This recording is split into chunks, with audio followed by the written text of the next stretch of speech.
अस्सलाम वालेकुम नाजरीन, शाहिद चौधरी ऑफिशियल के साथ मैं हूं आपका मेज़बान अब्दुल्ला तनवीर। नाजरीन, आज 27 फरवरी यानी कि जुमेरात के दिन जावेद भट्ट केस में कैसर भट्ट के बयानात होने थे और उनके हक में फैसला आना था।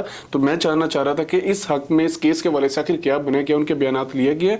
तो जाने कि हम senior crime analyst Shahid Chaudhary साहब से। अस्सलाम वालेकुम सर। वालेकुम अस्सलाम सर, कैसे हैं आप? अल्लाह का शुक्र। सर, आज 27 फरवरी यानी कि जुमेरात के दिन जावेद भट्ट केस में इनके बयानात लिए जाने थे और सुना था कि इनके हक में बयानात होने थे। तो सर क्या बने अपडेट? आज जो है ना अब्दुल्ला 27 तारीख है, बिल्कुल आपने सही कहा है। कैसर भट्ट की आज इंटरम की डेट थी और जो मुद्दई थे ना, जो जावेद भट्ट की सारी फैमिली के मेंबरान थे, जो उनके वरसा थे, उनको सम्मन किए गए हुए थे कि आपने कोर्ट में पेश होना है।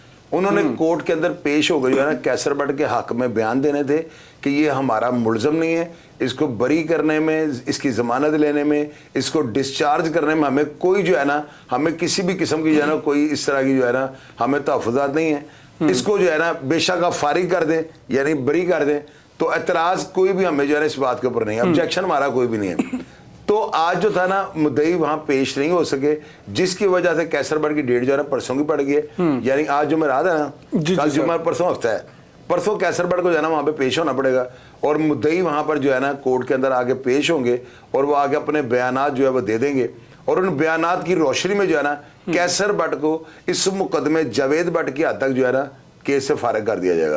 यानी इसको समझ ले बरी कर दिया जाएगा, डिस्चार्ज हो जाएगा कैसर। यानी कि सर मुद्दई के बयानात के बाद कैसर भट्ट को मतलब डिस्चार्ज कर दिया जाएगा। बिल्कुल इसी तरह बयानात जब हो जाएंगे ना तो कैसर भट्ट को फारिग कर दिया जाएगा। सर क्या रीजन है आज वो नहीं आए? बाज़ लोग जानना चाहते हैं ना कि ऐसा क्यों हुआ।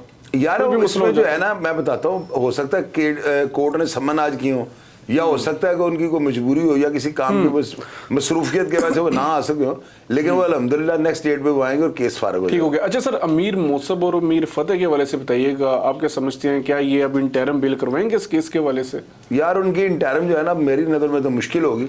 उसकी वजह ये अदम पैरवी में खारिज हुई है और जब अदम पैरवी में बेल का खारिज हो जाए ना तो आपको अगले ही दिन हाईकोर्ट जाना पड़ता है और वहां से डायरेक्शन लेनी पड़ती है, फिर दोबारा नीचे आके इंटरम हो जाती है। लेकिन वो जो ऑप्शन थी वो मेरा ख्याल वो खारिज कर चुके हैं, उसका मौका वो गवा बैठे हुए हैं। अब जिसकी वजह से जो है ना या तो उनको सरेंडर होना पड़ेगा, तो दूसरी ऑप्शन ये है कि मुद्दई यानी कि बयान देने के लिए राजी हो जाएं, तो फिर ये जाके इंटरम करवा सकते हैं इस बेस के ऊपर कि जी हमारी सुलह और राजीनामा हो रहा है, मुद्दई बयानात देना चाहते तो कोर्ट इनकी बेल ले लेगी। अदरवाइज जो है ना मेरी नज़र में बहुत मुश्किल है कि अब इनकी इंटरम होगी। पेश होना पड़ेगा ना सर? पेश होना पड़ेगा या गिरफ्तारी देनी पड़ेगी। गिरफ्तारी देनी पड़ेगी, बिल्कुल। नाजरीन, अगर तो इन दोनों के पास यही चांस पहले था जो सर शाहिद चौधरी साहब ने बताया था, लेकिन अभी तक जो वाकयात लग रहे हैं तो वो ऐसे ही है कि अगर मुद्दई इनके हक में बयान देंगे देन ये इंटरम बेल करवा सकते हैं, अदरवाइज इनको सरेंडर करना पड़ेगा, इनको पेश होना पड़ेगा। अच्छा सर, एक चीज क्लियर कीजिएगा, क्या सिर्फ मुद्दई के बयानात होंगे तो कैसर भट्ट को मतलब रिहा कर दिया जाएगा या किन किन अफराद के बयानात लिए जाएंगे?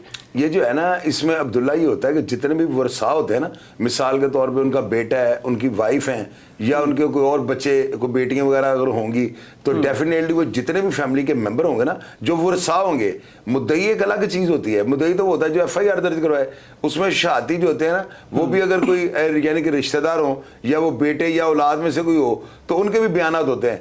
असूल ये होता है कि पूरी फैमिली जो है ना, जो उनके वरसा हैं, बेटियां, बेटे वगैरह, वाइफ और ये माँ बाप भी अगर हो तो उनके भी बयानात होते हैं। आपको पता नहीं गुआशवेट के केस में जो है सारी फैमिली के बयानात हो गए, माँ और बाप के बयान नहीं हो रहे, जिसकी वजह से अदालत जो है ना उसको रिलीफ नहीं दे रही।